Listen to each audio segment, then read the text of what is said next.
हिंगोली जिल्ह्यातील प्रत्येक ग्रामपंचायतीमध्ये 3 जलमित्राची होणार कुशल प्रशिक्षणाद्वारे नियुक्ती।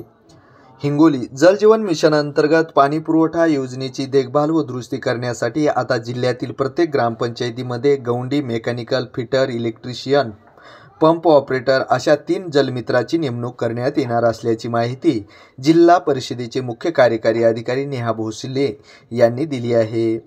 राज्य शिखर समितीच्या मान्यतेनुसार प्रत्येक ग्रामपंचायतीनुसार कौशल्य प्रशिक्षण देण्यात येणार आहे।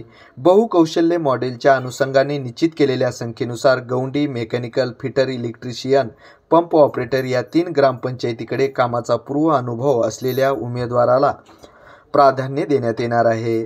ग्रामपंचायतीने गौंडी 3, मेकॅनिकल 3, इलेक्ट्रिशियन, पंप ऑपरेटर 3 या प्रत्येक पदासाठी जलमित्राची गुणवत्ता यादीनुसार दिलेल्या नमुन्यात पत्र, पास फोटो, आधार कार्ड ग्रामपंचायत समितीकडून पूर्व चाचणी घेण्यात येणार आहे।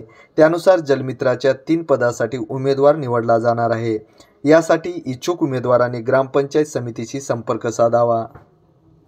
तसेच सदरील जलमित्राचा अहवाल ग्रामपंचायतीने सर्व पंचायत समिती गट संसाधन केंद्र येथे दिनांक 30 सप्टेंबर 2024 पर्यंत सादर करावेत, असे आवाहन उपमुख्य कार्यकारी अधिकारी संजय कुलकर्णी यांनी केले आहे।